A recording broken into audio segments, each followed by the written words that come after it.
The end state or goal of effective conflict resolution strategies is that, first of all, the relationship is better because you have the conflict. And that might mean that the relationship is just a little better because you've never really had any kind of conversation about an issue before, all the way through a good relationship getting even better because of conflict. I think of conflict as a sign of caring. When someone is passionate enough about something that they would come to you and they would ask you to have a dialogue about an issue, I think that's a good sign. But it has to be appropriately managed, and that's your benchmark. Was it managed well? Are we in a little better shape than we were when we started? Or are we still back where we were?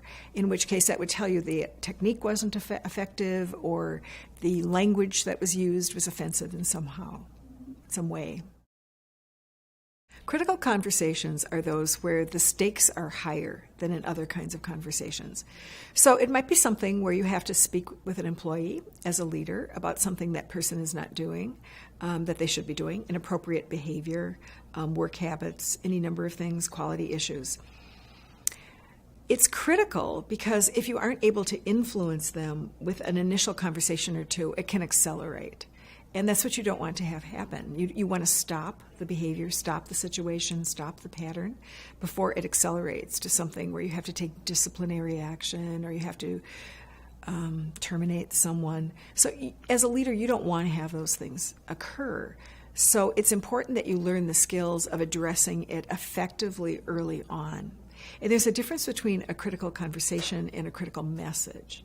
So sometimes you're delivering bad news where there's room for some dialogue, some Q&A, but you're not problem solving together because the decision has already been made. It might be a department that's going to be eliminated, some staff that will be cut back, and so that I would call more of a critical message, not a conversation.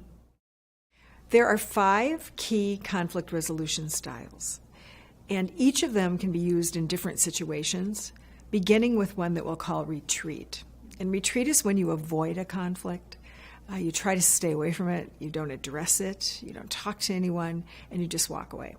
And that's a good style to use when the issue doesn't matter to you much, when there's really no chance of impacting something, then you're just banging your head against a brick wall. So those might be times to use it, or when you don't have enough information. Another approach is harmonizing, and that's when you give in after some dialogue. And that's a really good approach to use when you find out that you're wrong or somebody else's idea is better, or when an issue is much more important to the other person than it is to you. Then it makes sense to give in, let them have their way, to build the relationship, to make it better. Another approach is battle, and that's the one people often think of when they think of conflict resolution. And that just means pushing hard to get what you want, not intending to let the other party get very much. So you want to win, and you want the other party to lose.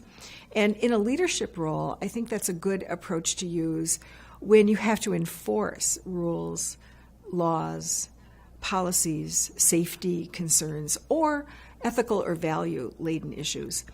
You might also use it when you know you're right, but you better know you're right. Because if you win and then you're found out to be at fault, you can lose a lot of credibility.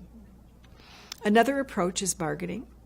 And bargaining means split the difference, find a middle ground. So if you want a due date at the end of the month, and I would prefer that it be earlier than that, in the middle of the month, maybe we could do something in between.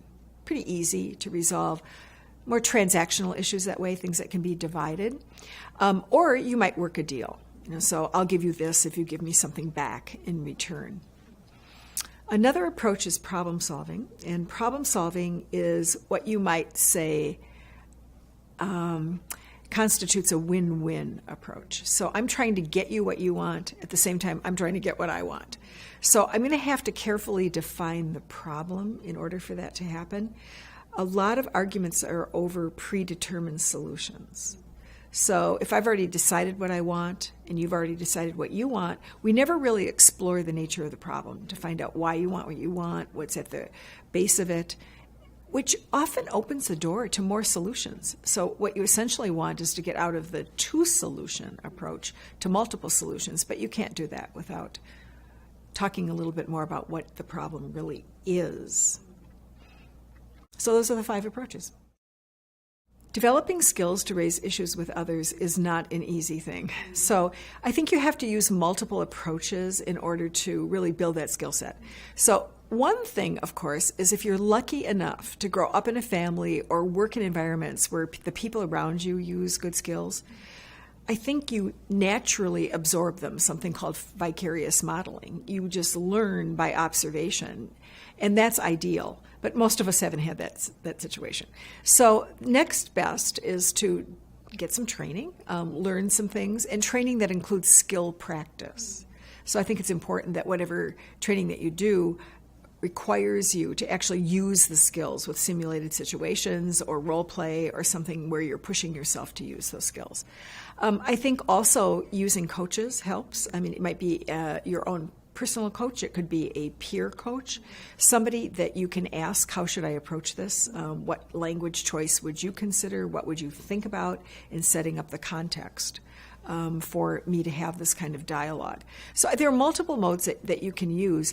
Most importantly, maybe, is that you just push yourself to do this, and you do it a lot. And the more you do it and self-correct, the better you get at it. One of the things to think about is how we go about raising challenging issues. So first, think about the context or the place where you're having the conversation. I think it should be a private place where you can protect someone's dignity if you're going to be raising an issue that could be sensitive and they don't really want others to hear about it.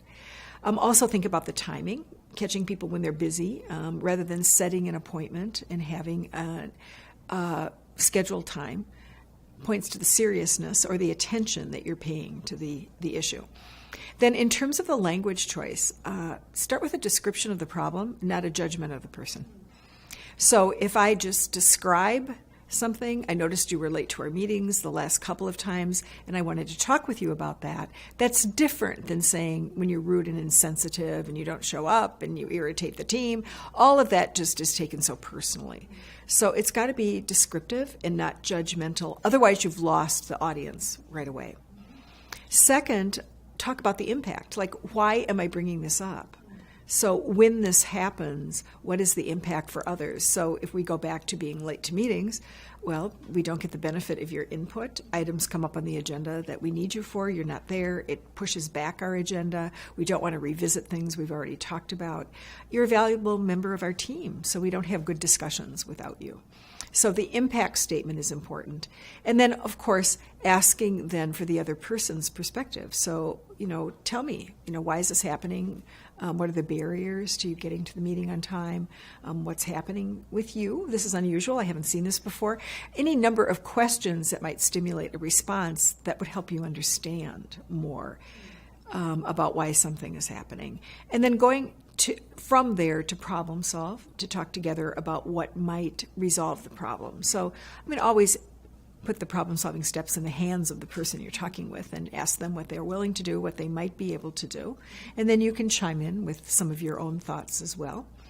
And then last, follow up, check back to make sure it's happening in the way that you were hoping.